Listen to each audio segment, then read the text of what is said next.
about early November. Some of them are, finishing up some applications that are not due until January. But now it's my junior's turn. So if you're a junior, get ready. Starting January, February, you're going to see me a lot for the next year. So it's exciting when we do the passing of the torch to our younger kids. Our webinar today is also known as Let's Make Sure Summer Doesn't Sneak Up on You Again this year. I know that's wild to say, but I'm going to talk about a competitive summer application today, or summer program. That application's closed on Friday. So that's really a thing, that some of the most competitive summer programs open in November, December, and applications close before the holidays. But that's okay. You're not too late. You're perfectly on time. You know me, hopefully. I'm not a fearmonger at all. You are perfectly on time. You're right where you're meant to be. Things will work out, I promise. But yeah, I like to talk about the summer in December because that's what this world is. So yeah. So this session is for anyone, who's ever thought, wait, summer signups opened when?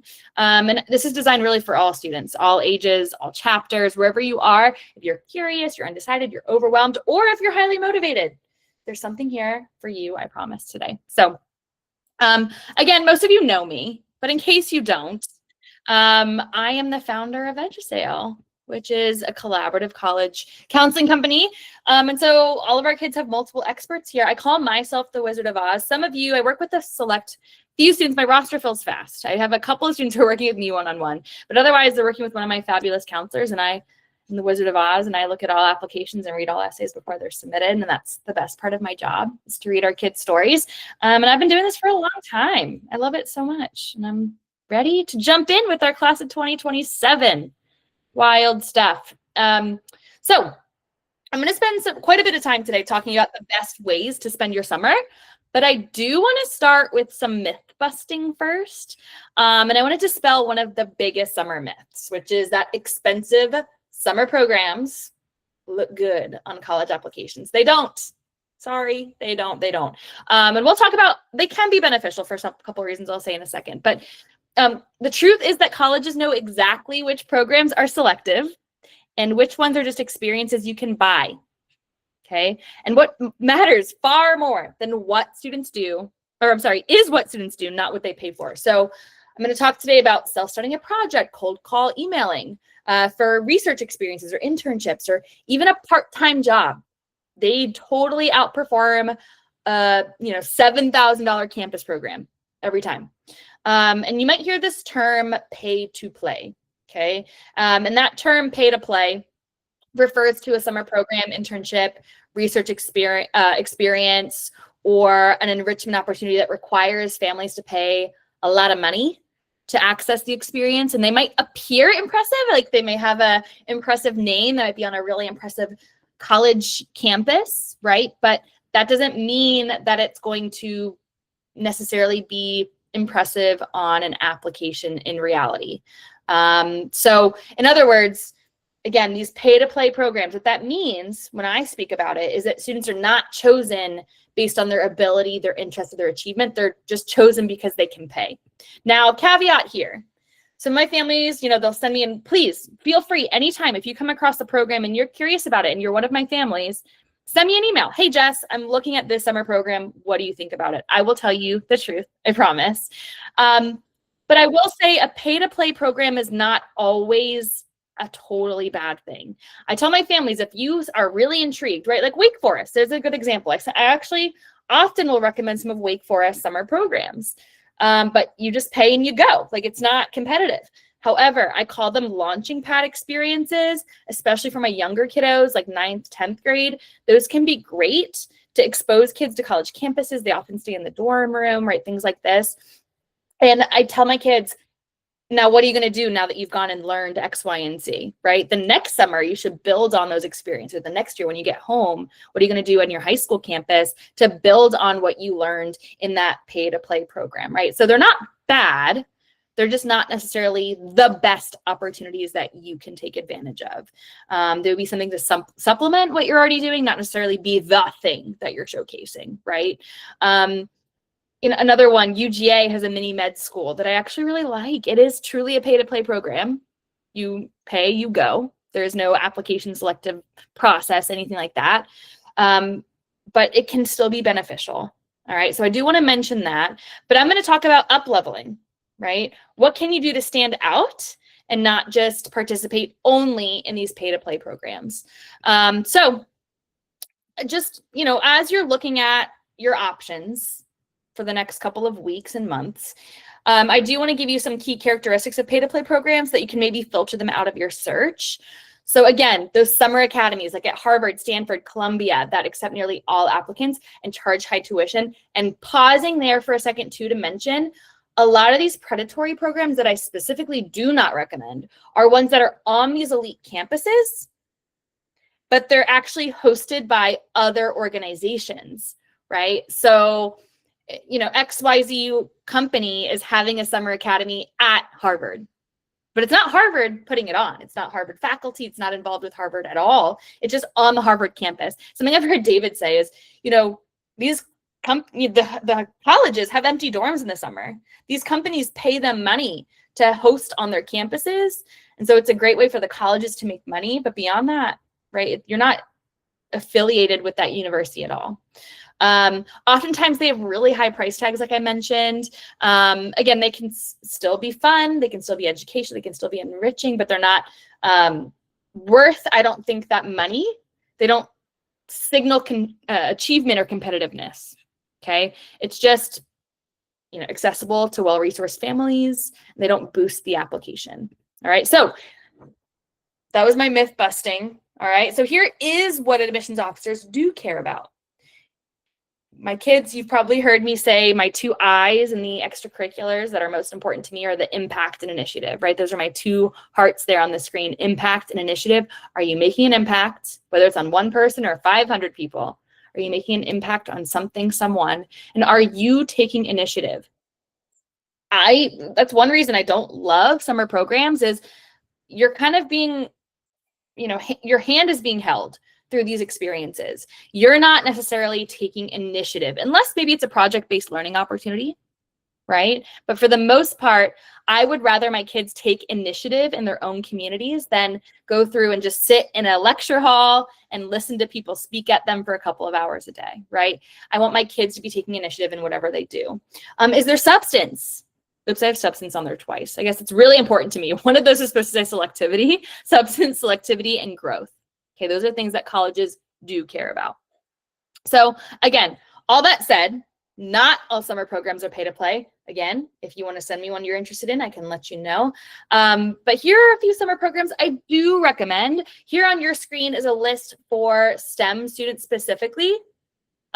These provide structure, mentorship, letters of recommendation, and a cohort, which is valuable. So RSI, they admit only about 80 students worldwide, the Research Science Institute. That's very competitive, very awesome. MITES, very competitive. It's at MIT. It is free. The Simon Summer Research Program and the NIH High School Summer Internship. These are some STEM programs I highly recommend. By the way, before I forget to mention it, all of my students in your folders, you have a whole long list. It's a big spreadsheet. There are tabs along the bottom for pretty much every major you could possibly think of. There's examples of things my kids have done and loved in the past. It's in your extracurricular folder. This is just a small selection from that, okay? Here's for my humanities students. TASP, which is a Telluride Association Summer Seminar. This is the one I mentioned at the beginning. Apps the deadline has passed. It was due on Friday. But for younger students, if you're a sophomore, freshman, or a middle schooler, you can look ahead to that one. The Iowa Young Writers Studio, if you're in humanities, you've probably heard me talk about this one. It's, I think, my favorite. It's the most impressive summer program. I think and writing is in every major, every industry. So that's one I always recommend no matter what, is the Iowa Young Writers Studio. The Yale Young Global Scholars and the Kenyon Young Writers. Fun fact, the quarterback at Kenyon is one of our kiddos from class of 2025. Business and Leadership. The Bank of America Student Leaders, that's an awesome one, very competitive. Girls Who Code Summer Immersion, LaunchX Entrepreneurship Program. These are all good ones. Again, these are all launching pad programs. What are you going to do when you get back with it? But these are all great. One last note here before I move on. All of our students, if you're applying to any summer programs, we are more than happy to work with you on those applications. Especially, we've done a million Bank of America student leaders applications, things like that. Just let us know. We're happy to help. So now let's focus on what the most successful applicants do spend their summer doing. And when I say most successful, I don't necessarily mean that you should only be doing these things if you want to go, right? A lot of people think successful applicant means like they're going to an Ivy League school. I don't mean that. I don't care where you're going to college, or if you even don't go to college at all. And I know all of our students are college bound, but I work with students who end up going to community college sometimes, or do a gap year, things like this. I don't care where you're going after high school. These are, when I say successful applicant, I mean even just successful humans. This is what they spend their free time doing. This is how you should spend every month of the year. But truly the summer is ideal because a lot of you are athletes, you're in AP courses, right? Summer's when we have the most time to take advantage of these opportunities. But so no matter where you're at in your journey, you should be doing this during your breaks, during the school year, but especially during the summer. Okay, I just want to mention that this is a year-round endeavor. But anyway, in the summer, beyond engaging in one of these structured summer programs, students are impressive because they show patterned commitment and a rising challenge, right? You see that on my screen there, increasing challenge. So I'm going to show you some pathways in a second here of what kids are doing to build on each year. So again, you see my two I's here, impact and initiative. There is depth and a specific interest as well, okay? And you can replicate all of these profiles I'm about to show you mostly for free by following the same decision-making processes that I'll talk about in a moment, okay? So again, some examples of successful students. This first student here is an aspiring neuroscientist. In 9th grade, they volunteered at the local hospital. They shadowed a neurologist. In 10th grade for the summer, they cold emailed some labs in the area and were accepted into a local university research program. I'm going to talk about that in a sec. They were accepted in 11th grade to RSI or Simons or NIH, one of the organizations, right? This is a hypothetical, or presented research at a teen science conference. And in 12th grade, they continued that research. It was a building block. And they took what they learned in summer of 11th grade and continued that research and published their paper. So this pathway works because there's a clear trajectory, right? Increasing challenge, taking more initiative as time goes on. It's research-based, which is great for my STEM kids.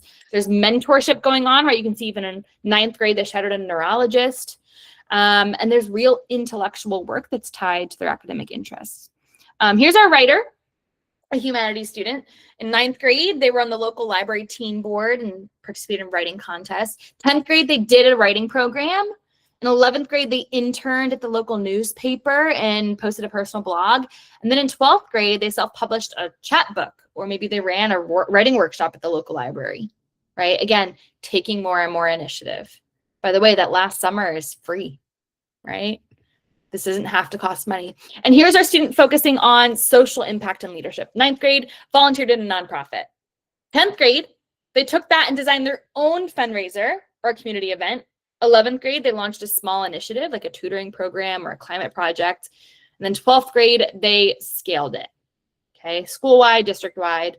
So again, the moral of the story with all of these students is a great summer isn't about name brand programs, okay? It takes growth. You can see how each year the summer plans build upon the previous ones. So again, colleges love to see students who are curious, okay? Intellectual curiosity is something you'll hear us talk about a lot as well.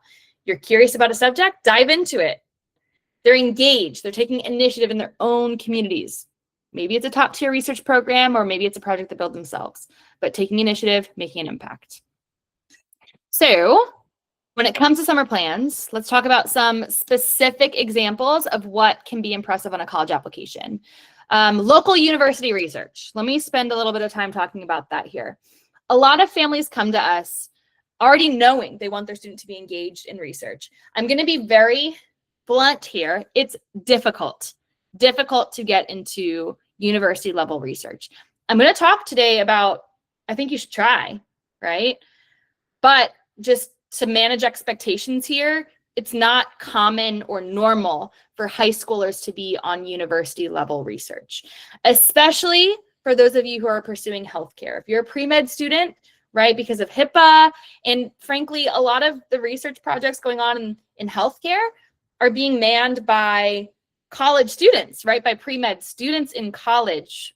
So it's tricky for a number of reasons, but still try. We're going to talk about that in a second here. But, you know, it happens and it can be really impressive. Taking summer classes can be great at the local community college, or even I share often with my students, there's open courseware. Two of my favorites are edX, edx.org, and Coursera. Those are two organizations that truly you can sign up for classes from Harvard, Columbia, MIT, Stanford, and you can pay for them if you want. And then if you pay for it, you get feedback from the instructor. But otherwise, you can just take these classes for free and learn something. That's the benefit, is you're learning something. And that is incredibly valuable to write about in your supplemental essays.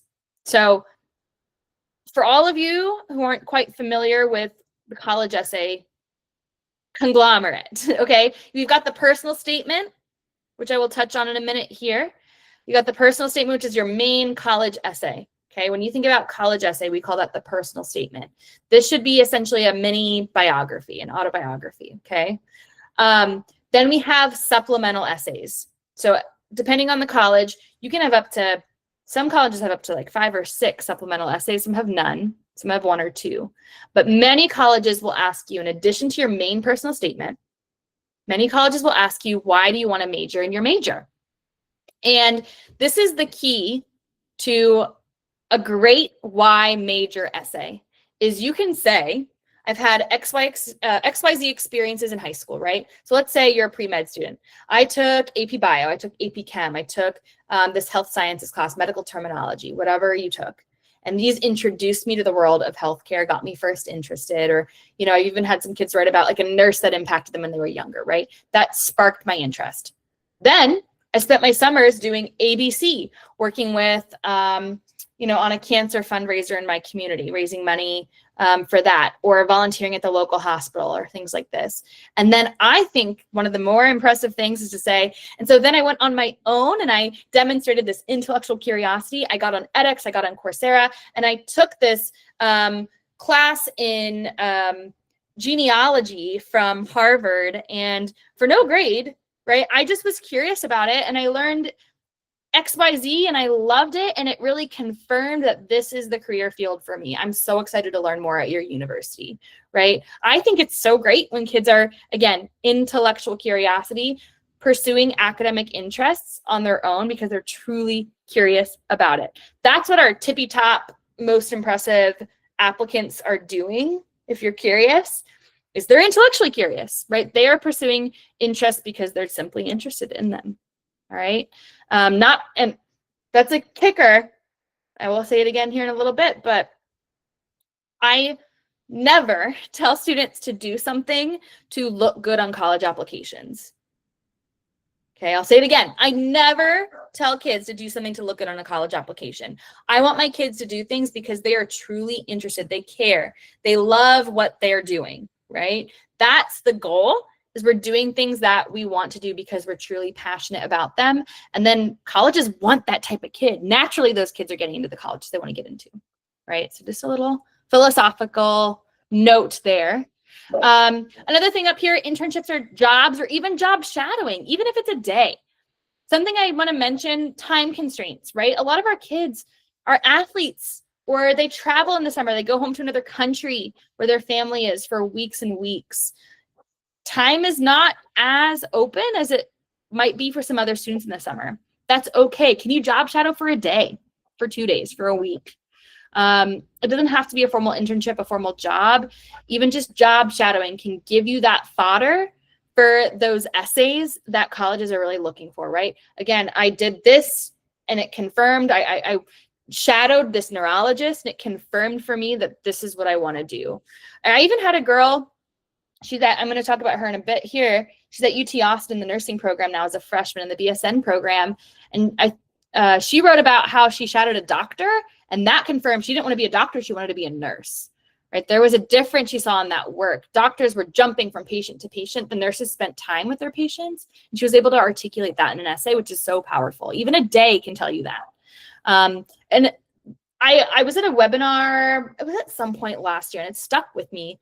I don't remember what university it was, but I was listening to some admissions officer at an elite university speak, and he said he wants kids doing things in their community. So I mentioned the Bank of America internship just a bit ago, which is in Washington, D.C., but colleges would rather see you do things in your community, a job shadow with a local business, a local nonprofit, within the local government. This is all more valuable than flying across the country to a university. I do want to say that. I've heard that explicitly said by universities. And then last thing down here, competitions. The Science Olympiad is great. They've got some research events in the summer. Any debate, creative writing contest, things like this, where kids are producing. They're not just sitting and listening to lectures. It's always great as well. And then last, I'll do an honorable mention here. Polygence and Lumiere, these online research programs. I have actually partnered before. I had Polygence come and speak to my families last year or the year before. I think these summer research programs can be good. Essentially what they are is they provide you with a mentor who walks you through the research process, and they're essentially guiding students in creating their own mini research paper. And the end product can be different. Oftentimes students can choose, is it a paper? Is it a presentation? What is the deliverable? It's often up to the students. And I've heard them called pay to play. I don't know that I'd call that a pay to play, because the students, again, are doing the work. They are expensive. But when that becomes not valuable, these like pay to play, so to speak, research projects, that becomes not valuable to me when the kids stop there, right? They do the project, they check the box, and they are done with it. Again, if these are launching pad experiences, if they do research with Lumiere or Polygence or whatever it is, and then the next summer they expand on it, they create a passion project in their community, they continue their research on their own, then thumbs up. That can be great. But the only time I caution kids and families away from like a Polygence or research project, things like that, is if that's the end goal, is just to like check a box that I've done research, right? That's not impressive. Like, what are you going to do with that? How is that a launching pad for the rest of your work you're going to engage in?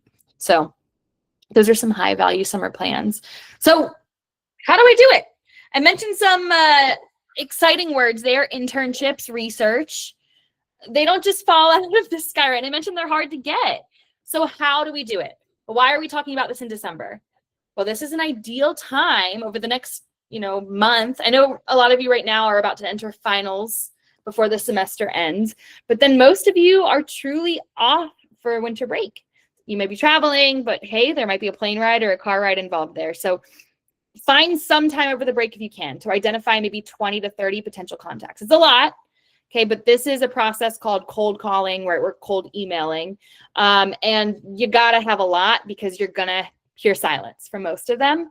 And I would start by searching just university department pages. So if you're interested in biology or political science, whatever it is, look at the department specific pages at the university that is local to you. You can also look across the country, and a lot will do Zoom meetings and things like this, but I think it's great to look at a university that's close to you if you can, even if it's a small one. Look at the department pages, look at the faculty, look at their research. A lot of them will share what their research is that they're engaging in on the faculty pages. And call out what interests you in an email. I'm going to share a template here in a second. But I would call out, I read this paper. I saw that you're exploring this topic. I'm interested in it too. I'd love to support you in ABC endeavor, right? Look at lab websites. Look up people on LinkedIn, local professionals. If you're interested in accounting or in law, right? Look up these professionals on LinkedIn. City government offices will very often have opportunities. And again, small businesses, if you're interested in business and marketing might be interesting to you, can you run social media for your favorite Chinese restaurant or your favorite boutique? Or does your mom or dad have a friend who's a dentist and you want to be a dentist, right? Can you job shadow? Take advantage of those resources that you already have connections with as well. The worst that happens is you get a no or silence and you're back at square one. But this is a really good skill to have for life. For, my parents who are here, this is how the job search often goes, right? We're cold calling, we're cold emailing. It's the same thing for students. You can also always reach out to your teachers or your counselors, or even me. I might know somebody in your neighborhood. A lot of you have, I have like little hubs of families I've worked with, and I have a student from your area that did something a couple of years back, and maybe we could reach out to that, individual who helped that student or whatever. Use all of your resources, me, your family, friends, your school resources, or places you frequent. I'll never forget my first ever job was at the mall, because I went shopping at American Eagle so much that the manager was like, "Do you want a job here? You're here all the time." When I was like, "Yeah," and that was my first ever job, right? Take advantage of these connections. It can be really helpful to get your foot in the door, because I'll be honest, just cold call research emails are not going to work all the time. And I'm realizing too, I think I can copy paste. I'll send this in an email because I know some of you are joining from your phone. But I'm going to put in the chat, oops, not that document. I just put in the chat kind of an example of a cold call email that I would send. Just, the subject, I'm a high school student interested in your research on XYZ topic. My name is Name, and I'm in this grade at this school. I have a strong interest in this topic. I've been reading your project, and I am fascinated by your findings on this. I would love to assist you in whatever way I can this summer. I'm eager to contribute, right? All of the things. So again, worst that happens is a silence or no response. But the best that happens is you get something. I have a student who is now at UCL. Oh, no, she's at USC. Fight on. If you go to my Instagram, you can see her. Her name is Nikki. She's a freshman at USC right now. Last summer, it was last summer, because she just graduated in 2025. She cold called at UCSD. They have a virology lab where they're focusing on HIV, the virus. They're doing a whole bunch of different virus studies, and she specifically reached out to them about their HIV study. And she ended up working in their virology lab, interviewing patients with HIV who were pursuing physician-assisted suicide last summer.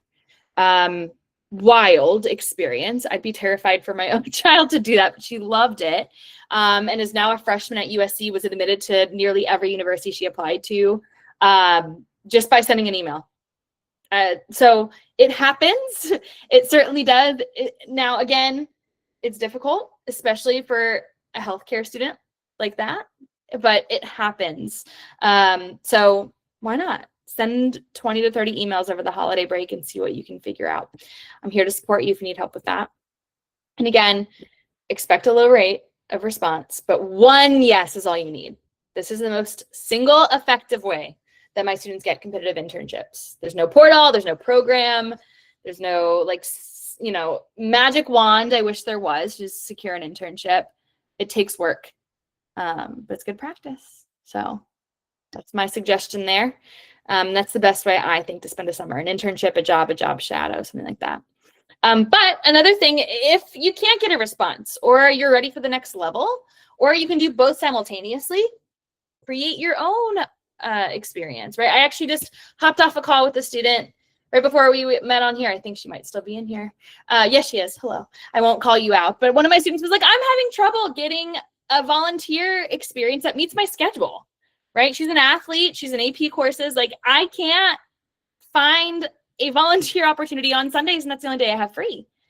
Or, maybe you're not getting a response from these internship cold emails, things like this. Well, create your own thing, right? Why not create your own project? You may hear these called passion projects, and I do use the term sometimes.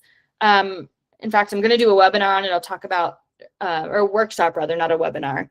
I'll talk about that in a second here, but the term passion project, I think, is a little overused, if I'm being honest. But if we go back to the initial meaning of it, a passion project, right, is something kids are really passionate about. I'm happy to brainstorm with you. If you can come to me and say, hey, Jess, I'm interested in this subject. I'm kind of interested in this. I want to explore this, and here's some ideas. I'm happy to be a sounding board with you. But I'll be honest, the most effective passion projects are when kids can come to me and articulate, I love this. I'm passionate about this subject. I want to do XYZ.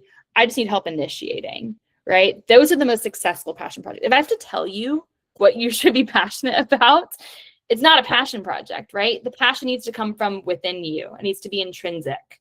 So with that said, a great thing to do this summer either alongside doing an internship or research project, things like that, or instead of. This could be your thing, is to create your own standout project.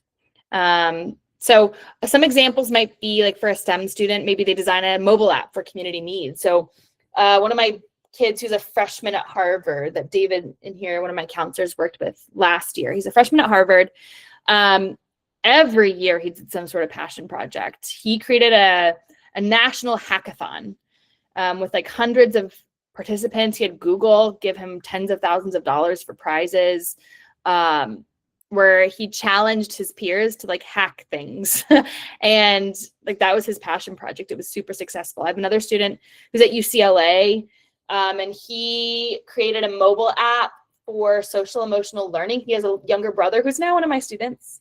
He had a younger brother who struggled with like learning in school, mostly because of just like some ADHD struggles. And so he created an app to help solve that challenge for his little brother. So some cool stuff like that. It also didn't have to be that complicated. I have a student who loved to draw, and he held little workshops at the local library for students with autism. They created like storybooks to help them get through routines in their day, like brushing your teeth. They created little comic books to help them get through brushing their teeth and how to get dressed in the morning and things like that. He himself was autistic, and he related to that, and that turned out to be a really cool project. So, and it was just, again, a couple of days at the local library, inviting some of his buddies to come and do that with him, and it worked great. So some self-initiated projects could be small, they could be big, national hackathons, local library workshops, whatever you're passionate about.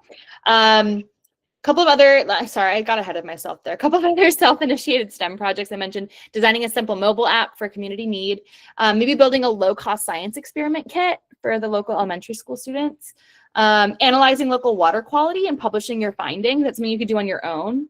For my humanities kids, maybe running a monthly creative writing workshop at the local library, maybe interviewing local immigrants and creating a digital storytelling archive. I have a student who is at Princeton now. She's a junior, I guess, who created a nonprofit that helped translate tax information for immigrants who spoke different languages. That's pretty impressive and big. That's a big endeavor. She had support. Her dad was a tax guy, and he helped her with that. You don't have to create a nonprofit. Okay, that's super fancy and time consuming, but just doing something casually could be, really impactful. Maybe launching a student newsletter, right? Maybe doing something on your campus at school would be great too.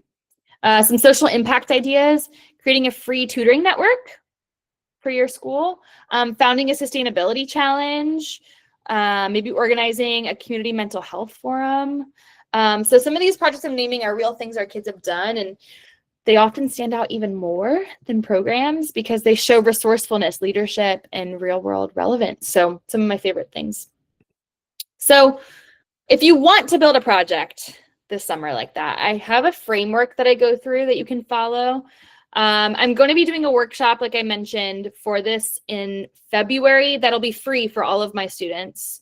No pressure to join if you don't want to. It'll be like a 90-minute workshop on a Saturday. I'll talk about it at the end here. But briefly, this is what my framework is. I would not wait until the summer. I know we're talking about summer plans today, but I would spend the summer doing the bulk of this stuff, especially the scaling. But starting now, I would spend your holiday break on step one, which is identifying a need, right? What is needed in your community? Think about it over the next month or so and see what's missing. See what your school needs, what a friend needs, or maybe it's just your general community at large. It doesn't have to be your school, right? What is needed? And then thinking about a simple solution, like an event, maybe a workshop, a website, a toolkit, competition, a blog, an outreach series. And then start small, maybe with 5 to 10 people before you scale it, expanding it to your school, your district, your community, which is what colleges love. They want to see scale, right? So again, over the next month or so, and identify a need. In the spring, I can work with you to design a simple solution, start small. We can do that in our workshop. We can do it one-on-one. And then in the summer, right, bringing it back to what we're talking about today, which is summer plans, we'd scale it, right? Expand it to your school, district, or community. And I know one of my families are in here today too. They did this over the last couple of months. he collected sports gear from his local community. So cleats, pads, helmets, things like this. He saw a need. And this last week, they hosted in a local shop, the community could come and grab sports gear if they needed it. And it ended up being huge. They got scholarships for kids and all this awesome stuff. So it just takes starting. And I'm happy to help whatever it takes. But yeah, that's something you could certainly scale in the summer. Start it off now, though. Okay, so let's talk roadmap from year to year. I know I'm talking a lot at you. I'm going to pause here for a second. It is 37 minutes after the hour, and I've been talking a lot. I see no questions in the chat, but I should have said at the beginning, if you have questions, feel free to throw them in the chat. Shoot me an email, shoot me a text. Let's meet about it. But I'm happy to answer questions. I will have a Q&A at the end here too. So please don't hesitate if you've got questions. I will talk at you for like the full hour if nobody stops me. So, all right, so let's talk a roadmap from year to year. So middle school, I don't think I have any of my middle school families in here, but maybe you have younger siblings. So I want to start here. Middle school is for exploration and early skills. So trying different subjects at school, right? Some of those electives that you can take, attending affordable camps, especially locally, start volunteering, start a small project, right? These are things for middle schoolers. And then in 9th grade, we're building on that, right? Maybe shadowing somebody locally, volunteering in an interest area, trying a low barrier online course, like from those organizations I mentioned, edX or Coursera. Begin building a portfolio, especially for my kids who are looking at like architecture or, anything that requires a portfolio, but I don't necessarily mean portfolio in that literal sense. I just mean like a portfolio of maybe research and projects and things that are relevant to your intended major. 10th grade is all about skill building and commitment. So this is where you're maybe applying to some more selective programs. You're starting to cold call for that simple research task. You're joining a team, you're attending competitions, you're attending academic camps, and maybe you're expanding on a self-created project. And then 11th graders, which I think most of my kids in here today are 11th graders, you're securing internships that are maybe a little longer via cold emailing. You're leading or scaling a community project. You're applying to competitive programs like MITES, RSI, or Simons. And maybe you're taking a dual enrollment or advanced college course in the summer, even if it's not for credit, right? So, sometimes your high school won't allow you to put on your high school transcript. That's okay. Maybe it's just truly, again, because you love learning and you're interested in the subject. Make for a great essay. So again, for juniors, this is really the summer where you build the experiences and stories that show up in your applications. One other webinar we're hosting in January, it's totally free to the public, is called College App Kickoff, and we'll break down the entire admissions timeline before we jump into all of that good stuff. Common App personal statement prompts are released in February. So my juniors, we can start writing your essay, your main personal statement in February, something like that. It's usually end of January, early February. So yeah, we can talk about all of that where, some of this stuff might be reflected in your personal statement a bit. So I'll share those details later. Just a little sneak peek there. Something I said before, I want to say again, it's not about what you do, but how you frame it on your application. So some of my students get decision paralysis, right? Where they're so worried about the perfect internship, the perfect research project, the perfect summer plans that they don't engage. They don't get things started. The ball doesn't get rolling. And so I'm just here to kind of alleviate that pressure. It does not matter what you do. It's about how we frame it on your application. Okay. So keep in mind that at the end of the day, again, my kids need to be doing what they love to do, what they love, what they're passionate about. You can learn so many skills and lessons just like working at a local fast food joint, I promise. And I've even heard college admissions officers say they love when kids work in customer service like that, like a local restaurant. You learn so many things about communicating with people, about leadership, reliability, responsibility, right? There's lots you can learn there that is relevant to any field. And also I want to mention one last thing. You can be a leader even if you're not the president. So you don't necessarily have to be president of a club to lead something. You can lead your own little mini project, collecting hygiene items for a local homeless shelter, or some, maybe some canned food, or something for a toy drive for the holidays, something like this. That's leadership. And you don't have to be, a named president. I know I just mentioned things about the holidays, it's about the summer, but these are things that can be applied year round. And let me throw out an example of that too, just about, applicability across extracurriculars. So I mentioned my nurse, who's a freshman at UT Austin right now in the BSN program. She did a lot in the healthcare field when she was in high school. Her high school had a lot of opportunities for her. And let me pause and say too, you will not be punished if you don't have opportunities in your community. Colleges know that things are sometimes limited locally. Okay, so like she was able to get her CNA license while she was in high school. That's not available to everybody in every high school, right? So that's okay. Don't freak out if these things aren't available to you. But anyway, she did a lot in the healthcare field, but she was also a member of the marching band, and that was huge to her. She loved, loved, loved marching band. And even though that wasn't applicable to healthcare, I love that she did that. And she ended up writing a beautiful personal statement about how she played the piano in a hospice care facility. And in her essay, she writes about like watching the residents and how they respond to her music. And like she's envisioning one of the residents who has dementia closing her eyes, and like she imagines that she's thinking about her 16th birthday, right? And like just such sweet things that the student was able to write, which again, it's not about what you do, it's how we frame it. As a musician, is that applicable to being a nurse? You might at face value say no, but to me, that shows empathy, right? And the way she cares for her patients and approaches them is shaped by this artistic side that she has and this ability to connect with people through music. So that's what I'm here for is, this summer you should absolutely spend time doing things that are going to look good on your applications, right? Even though I'm saying like you shouldn't do things just for that reason, but you should spend some time doing something that's going to look good. But you should also spend some time doing things that fill your cup, doing things that you love, recharging so that you can get back into the school year refreshed and ready to tackle academics again, right? So there has to be a balance there. I do want to highlight of things you love, and all of it should be things you love, but things you love just because they're fun, but also things that you love but move you forward in your career, in your academics, in your college endeavors. So things like that. I think, I do one other example too I want to give about that. I have a student who, because let me pause.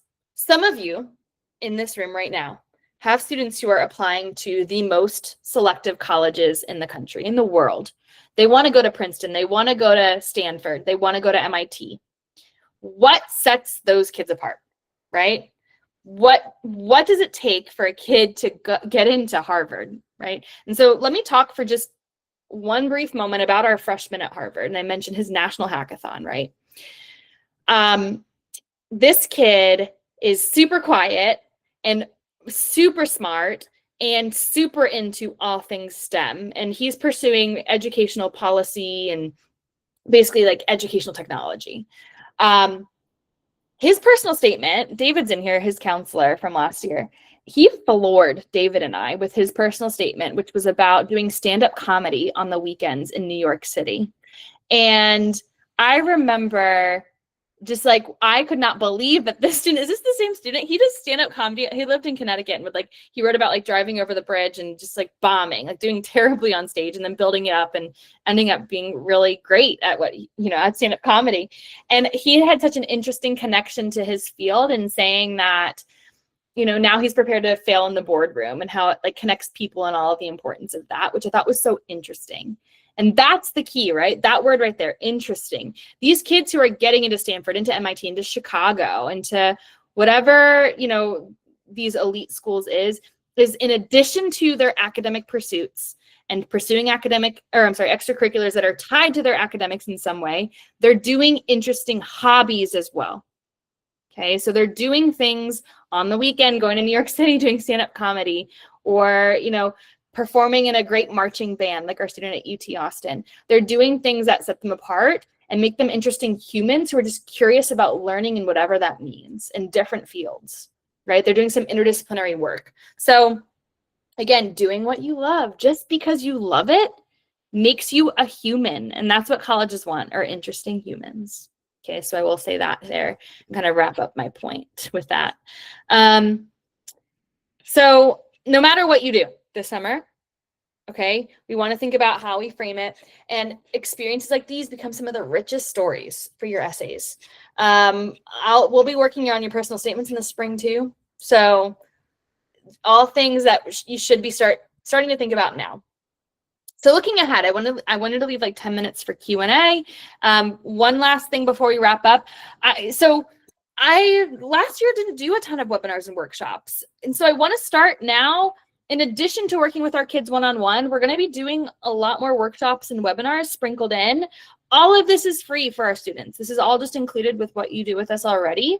So I'll send an email kind of with all the details in the new year with what's coming up in this spring. But just looking ahead here, again, in addition to working with kids one-on-one, we're going to be doing these things for free for our families. The workshops, anyone can join for a fee. But our EduSale families who are with us on a package, that's totally free for you all to join all of this stuff, okay? So, and don't worry, you don't have to attend everything, and I will certainly record things and send them out later. So if you can't attend or it's too much, it's totally fine. If you want to just do one-on-one stuff, we're here for that. But on the left, you'll see our free webinars that are going to be open to the public in the spring. This is everything through May. We'll talk about academic planning for 2026 and 2027 school year. So already some of our kids are getting course catalogs for next academic year, and they're starting to think about their classes. We'll talk about that in January. We'll do a college app kickoff in January for our parents, especially to think about what is this going to look like for our junior parents, the 2026 college application season, because it starts in January, like I mentioned when those application prompts are released. We'll talk about activities that matter, which is kind of a part 2 of this, because, you know, of course, today we're focusing on summer, but activities that matter throughout the year, we'll talk about that on February 1st. We'll talk about College List 101 on March 1st. What should a balanced list look like? And then with Coach Helen, who was our fabulous coach, she coached women's basketball at Navy, Princeton, MIT, Wake Forest. She played college basketball at Wake Forest. She's incredible. She'll be doing a workshop for us on April 26th on the basics of athletic recruitment, and then our interactive workshop. So webinars are like this, where they're just lectures pretty much. I'm going to stop here in a second and see if you've got any questions, but truly it's just me sharing information. But our workshops are interactive. They're going to be hands-on. Our students will be writing, doing things in those webinars. In those workshops. So we'll do one on the personal statement, March 29th and April 5th. These are all Sundays, by the way. That's a 2-part thing. We'll do a passion project starter workshop. So if today piqued your interest and you're like, ooh, I do have an idea for a passion project, join me on February 8th and let's get an action plan started before summer so we can scale in the summer. We'll do a resume workshop on February 22nd. So for any of you who need a resume, it's not required. There's like a handful of colleges that say you need a resume for, like UT Austin, you need a resume for UT Austin. Most colleges, you do not need one. But maybe for internships, maybe this summer you do want to apply for an internship for a job. On the 22nd of February, we'll do a resume workshop together. You'll leave with a resume. And then building on that College List 101 webinar March 1st, we'll do a workshop on March 8th where we will build a college list and talk about visits and things like that. And then I do the college crew. This really isn't for my EduSale families who are working with us one-on-one, because you're getting all of this stuff one-on-one. But if you know anybody who maybe doesn't want to do one-on-one work, but would like a class to work through the applications, we'll do that July 7th through August 25th. More details to come on all of this, but there's a QR code there if you want to preemptively sign up for any of these. Otherwise, I'll send out reminders as they come closer. And let's pause. Before I let you all go for this lovely Sunday, you have a strategy now. Today was about giving you the exact steps that top-tier applicants follow. So again, summer programs, not necessarily a bad thing, but maybe, you know, if they're going to be a launching pad, sure. But you might want to rethink if it's just a sit and get, it's not super interactive, if you can just sign up and pay for it and go. Those aren't the best options. The best options are where you're taking initiative, you're making an impact in your community, And to get those, you can cold call, cold email. And that starts now. January, February are great times to send those emails too, to get ahead of the rest of the group that starts doing this in April, May.